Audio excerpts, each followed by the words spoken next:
je sens que je vais mourir, du coup je suis vivant, c'est ça? C'est ça.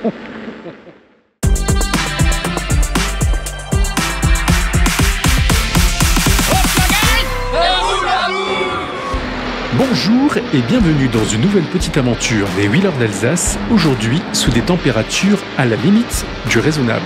Il fait franchement froid à Saint-Caille. Alors effectivement, il fait vraiment pas chaud. Et c'est donc par moins de degrés que les plus téméraires des riders du dimanche vont s'élancer sur l'un des plus beaux parcours de la communauté des communes du pays de Saverne, le circuit des châteaux. Un périple d'une cinquantaine de kilomètres à cheval entre la plaine d'Alsace, les Vosges et la vallée de la Zorn. L'occasion d'en prendre plein les yeux et de voir au loin le riche patrimoine castral du coin. L'aventure démarre aux abords du château des Rohan avec un point rapide sur le tracé de la balade. On se galère un peu. Casque fièrement dressé et roues pleinement chargées, on quitte le centre-ville de Saverne pour prendre la piste cyclable en direction de Marmoutier. Plus on avance et plus on s'aperçoit que la brume dépose un petit filet de givre tout autour de nous. Ouais, on va passer la seconde. Ah, ça c'est bien. Seconde enclenchée, on continue tant bien que mal notre balade avec pour ambition de faire une halte dans l'une des plus anciennes abbayes d'Alsace, l'abbaye de Saint-Étienne de Marmoutier, qui a pour particularité notoire de n'avoir jamais été visitée par Pierre.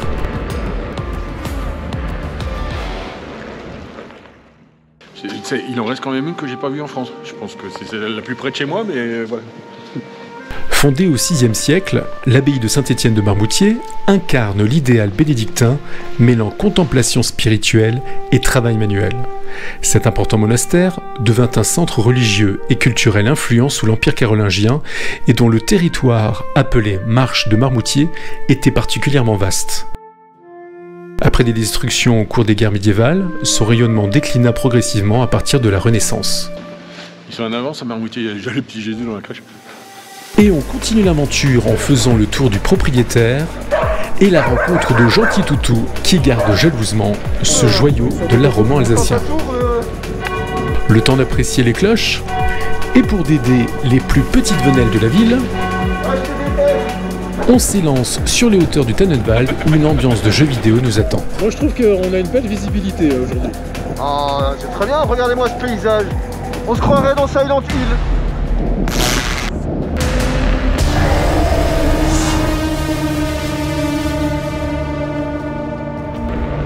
Elle fait pas chaud, hein.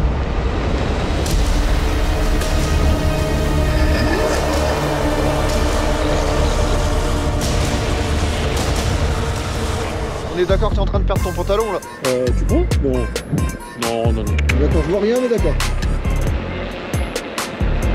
Et c'est le froc le plus détendu du monde que les trois compères arrivent à Birkenwald. Ça me rappelle la première fois que tu m'as envoyé faire de la roue. Je te disais tout content, j'arrive à tenir dessus. Tu me dis viens on fait une balade. Et on a pris 50 bandes dans les pattes. Et là, Là c'est je pas plus, reviens, à je mon te avis. dis, je suis prêt à m'y remettre. Ça fait 4 ans que j'en ai pas fait. Et bah vas-y 50 bandes dans le froid. Enfoiré.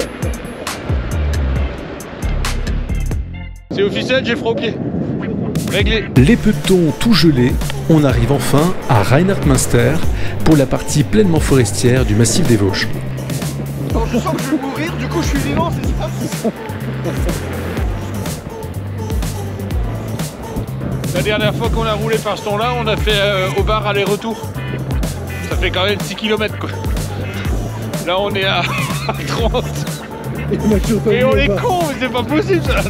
Donc moi j'ai roulé avec -2, on a fait 6 km quoi. Donc quand tu vois là, t'as plus d'autonomie, t'as plus de couches. Ouais, et j'ai plus froid aussi. Bien, c'est pas beau ça, ces arbres qui sont tout blancs comme ça? Mais alors que nous arrivons sur un autre versant de la montagne, voilà que la brume se dissipe et que nous apercevons pour la première fois de la journée la lueur du soleil.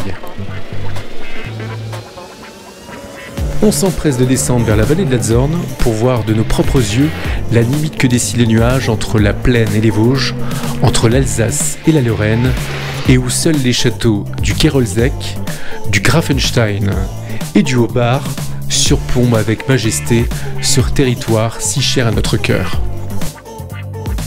C'est donc tout naturellement que l'on revient vers Saverne via le canal de la Mare-de-Rhin pour déguster, que dis-je, savourer, un vin chaud sur le marché de Noël de la vieille ville. On espère que ça vous a plu et on vous dit à la prochaine pour de nouvelles aventures. Hop la guys, et roule ma poule.